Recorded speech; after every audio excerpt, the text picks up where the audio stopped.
This game is quite strange. I've seen trailers of this game popping in and out. It's from Bandai Namco, who is a pretty big player in the gaming scene. From the trailers, it looks like just another generic anime hack and slash game, or at least that's the vibe that I got. So it's safe to say that my first impression was that this is gonna be one of those games that I'll probably buy when it's on sale. Thankfully, the good men at Tortuga Incorporated has sent me a copy of this game free of charge to review and to talk about. Considering that I'm on a break from seeing work, I might as well talk about it. In Scarlet Nexus, you play as either Yuito or Kasane. Both of them are designated as OSF soldiers. I play as Yuito in my playthrough first, but in retrospect, I should have played both of them at the same time. We'll get to why in a bit. Yuito is a brand new cadet of the OSF, a special unit designed to protect the citizens of Earth from the monsters being called the Other. So what are the Others? Why are they called the Others? Why do they look like evolved spore zombies from The Last of Us? What the hell is OSF? What the hell happened in this universe? Thankfully, the game is incredibly generous with your time and not bother with explaining all of that story content early on. But at the end of the day, it doesn't really matter. What you need to know for the story is you are the protagonist that you selected, you join a government military force organization of some sort, and your task is to save the world from evil monsters. Simple and basic premise that we've heard a million times. Scarlet Nexus is released on all the modern consoles, including the PC, and the port itself is not the worst, but not the best either. The game does not support ultra widescreen out of the box, despite the settings say that it does support the resolution. The settings are all pretty standard and non-specific. It's either low, medium, or high.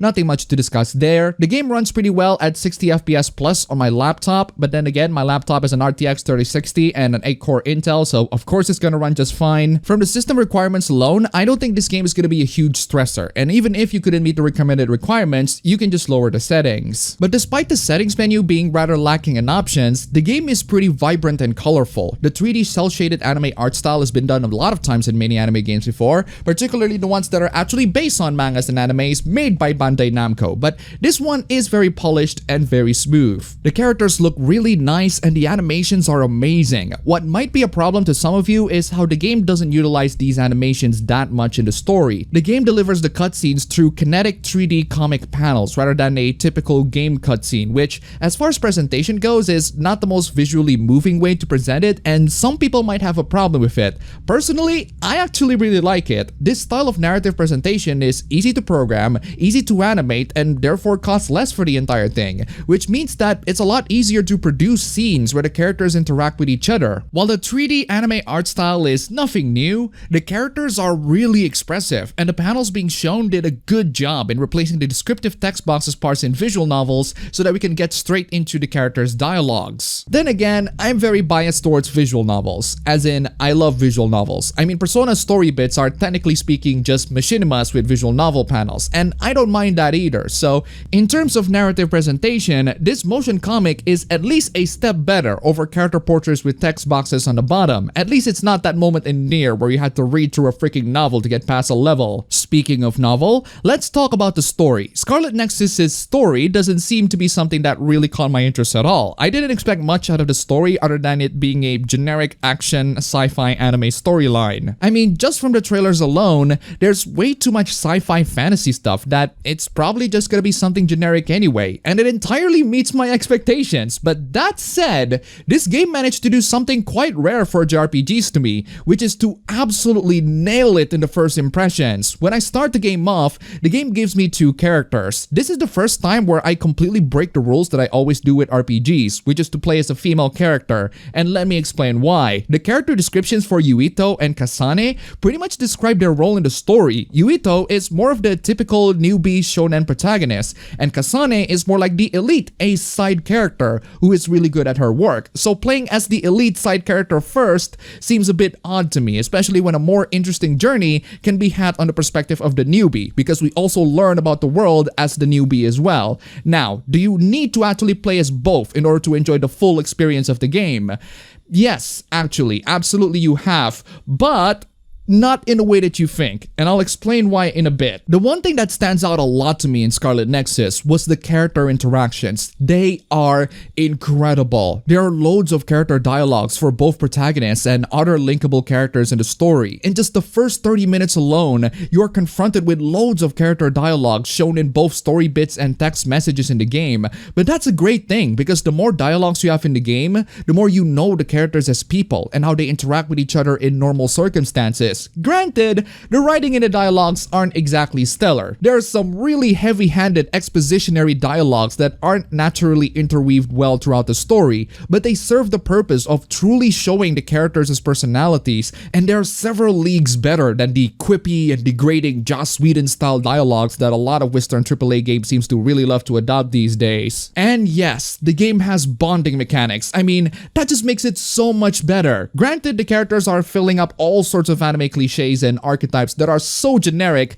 I believe they didn't even change the template. You got the Shota character, you got the lowly character, you got the motherly One-san character, you got a guy who is too old for this crap. I do love how Sugumi is just basically Jun Naruse from Anthem of the Heart, one of my favorite animes of all time, and you should watch that anime in my review for that matter. And Kagero is basically Crow from Trails of Cold Steel. And yet, I really love how these characters interact and develop. Every single one of their bonding moments reveal new stories and new sides about the characters, and all of them are really intriguing and humanize them even further as the story goes forward. And since you can play as two protagonists, you have so many combinations of bonding moments. Yes, the presentation isn't exactly the most moving in terms of bonding moments, but I still really like it, and the fact that they exist at all makes the world feel more alive and the characters feel more real. Heck, it even has team bonding. That's really cool. I mean, other games with bonding mechanics already technically have team bonding baked right into the main plot, but at least this one gives the player the option to access it. It's to the point where the best part in the game, in my opinion, is going back to the hideout and seeing which character bonding episode that I can see next, and which gifts that I can give to increase their bonding stats and make their rooms more colorful. Unfortunately, some of the gifts require some farming, and some of the resources are straight up undiscoverable until later on in the game, at which point you're probably too late to max out their bonding stats. It's nice for the game to have a database showing where you can get the resources, but if I don't have those resources, just let me buy the gifts with my money. I genuinely don't understand why these gifts should be exchanged with enemy remains rather than be purchased with money. These things can be bought on the store. I don't have to exchange it with these rare enemy remains or enemy analysis that took me hours to farm, unless you're telling me that those game consoles are made out of enemy remains. Also, if you're one of those people looking to romance the characters, I'm afraid this isn't the game for you. I mean, I get it, the game's not that long anyway, so not a lot of events take place in between the game's phases to warrant an actual romantic chemistry, but it would be nice to have one, especially when the game loves to tease you with it, and I mean really love to tease you with it. Unfortunately for Yui though, the game defaults the quote-unquote romance to the childhood friend character Hanabi, and even then it's more of a promise for the future rather than an actual romance. I can't recall ever being friend-zoned in a romance before. Okay, in real life I can, but not in a video game. And here comes Scarlet Nexus. Without spoiling too much, in one of the bonding moments, a character friend-zoned me, and I'm actually rather upset. Regardless, with all these praise that I give towards the first impressions, the characters, the bonding, the dialogues, and all of them mix so well to create this familiar and welcoming atmosphere, surely this game's story must be excellent enough to complement all of that and is worthy for a recommendation, right? No. Unfortunately, no. The story is not good. No, really. From a very promising first impression with really interesting, albeit cliched characters, this game's story is just mediocre at best. The gist that I got from the story is the others are these monsters and the OSF is this police or military organization that are good people who has to deal with the others. It's a pretty basic framework that surrounds the overall plot, but the game pulls off curveballs after curveballs that twist the basic plot into something more complicating, which is to be expected. But I didn't expect it to do it at the third phase of the game out of like 12. This game throws quite a freaking curveball in the third phase, with major characters backstabbing each other and major revelations are given about the world, which completely throws the pacing off the window. The game throws it so early on, it isn't really that much of a spoiler to say that the organization you work for is actually corrupt and hiding secrets from you, and a guy named Karen turns out to be the bad guy. Oh, sorry, Karen. All of these issues I found on Yuito's route, and I only played Yuito's route at a time, but you know what? There's one more route left, so it isn't really that fair to judge. I decided after about 20 hours of playthrough and finishing Yuito's route, I want to give it one more chance in the New Game Plus, or X New Game as the game calls it, except I play as Kasane this time, with all my items and levels. And that's when I realized something odd about the game's story. Remember when I say that you will get the full experience if you play both routes? That's still true, but not in the way you think. I feel like the story overall could have been better better paced and better absorbed for the audience if there's only one plot, but the game switches back and forth between the protagonists for every new chapter, which can technically be done if you start both Yuito and Kasane's route at the same time and try finishing them in parallel. And that's what I recommend people do if you just started the game. Play them in parallel, because I feel like you can absorb the story and the universe so much better through it, and the pacing is not as rushed. And it's not like Nier Automata, because I can finish 2B's route in just around 10 to 12 hours, and that's with side questing. Not only that, but the story is still not done with just 2B's route. Scarlet Nexus, on the other hand, need about 20 hours to finish just for one route in the game, and the story is pretty much concluded by that point, which makes me think that the game is intended to be played with only one route in mind. But a lot of the story, in my opinion, could have worked so much better if the two routes are actually combined, and we have more time given for the other characters that are not in the bonding pool. So if you're still playing the game at the moment, rather than playing one route all the way until it's finished, I highly recommend starting a new playthrough with another character, play until the point on your original character, and by that point you can switch back and forth. Personally, I recommend playing Yuito's route first and then switch to Kasane after each chapter. Thankfully, the chapters or phases in Yuito and Kasane's routes are distinct enough for you to be able to play them in parallel without feeling like you're going through the same thing. Not to mention, both of them have different playstyles and both of them have equally stellar character interactions and bonding moments. So again, I highly recommend playing the game in parallel. By itself, the story is mediocre at best, but played together, it's actually pretty decent. Both Yuito and Kasane's route by themselves have issues with pacing, in that things happen way too fast and the stakes are really high way too soon in my opinion, which can be mitigated if you don't breeze through just one route all the way to the end. You have to play both of them at the same time. What about the gameplay? Well, the gameplay is practically a hack and slash, but the psychokinesis ability allows you to throw all sorts of objects to the enemies, including cars, concrete, stones, statues, and even trains. The game's combat relies on you building up the kinetic combo,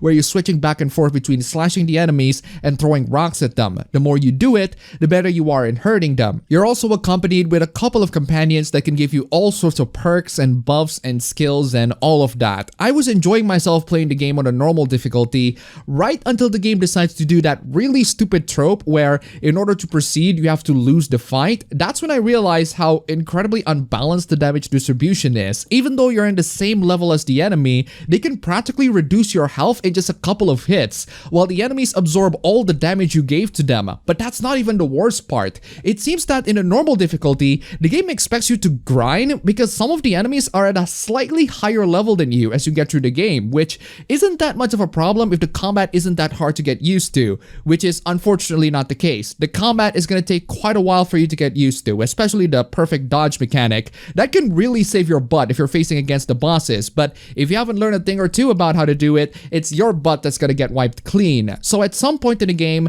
I decided to drop it to the easy difficulty, which is at least more comfortable for me to play, and I can proceed to the story. So if you're looking for a challenge, this game certainly has that. Just a warning to those who aren't that good in hack and slash combat. This game's damage distribution in the normal difficulty is not the fairest in the world, especially if you're not good enough with the combat already, and it can truly wipe the floor with your butt if you're not careful. Also, despite being a DMC style hack and slash spectacle fighter game, the game doesn't have a double jump and jump dodge from the start. You have to progress through the levels to unlock all of those, which in my opinion is kinda weird. This is a really fast-paced hack and slash, and all of the DMC games have those as a default to make the characters move better. I just don't see why you have to unlock double jump and jump dodge. It's just stupid. I feel like they should have been learned by default, and those other skill points could have been better spent on anything more useful. Also, I don't know why there's no load game option in the start menu. If you want to load the game, you have to go back to the main menu, which is freaking tedious. But aside from some complaints, I'd say the gameplay is pretty fun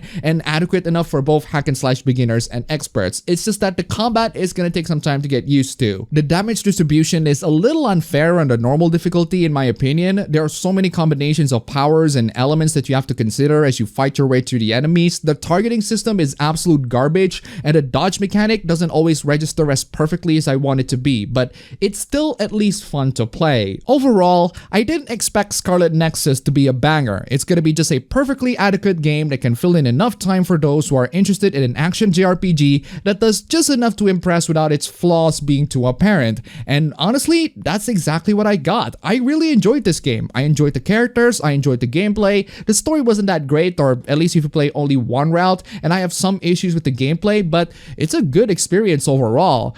That said, $60 is a tough sell for this game. This game would have taken you about 20 to 25 hours to finish one character, which is definitely a good enough time, but there are definitely better offerings for $60 or even less out there. That is, unless if you want to play the routes in parallel or if you're willing to play the game with another character again, which makes this game a lot longer to finish and, in my opinion, a lot more satisfying story-wise. In that case, I recommend the game for $60, especially if you think that the gameplay looks cool. For everyone else, get this game for $20 and I guarantee that you'd be very satisfied. That's all for the video today. Click the like button and subscribe, and don't forget to donate to me to the links down below. Thanks for watching.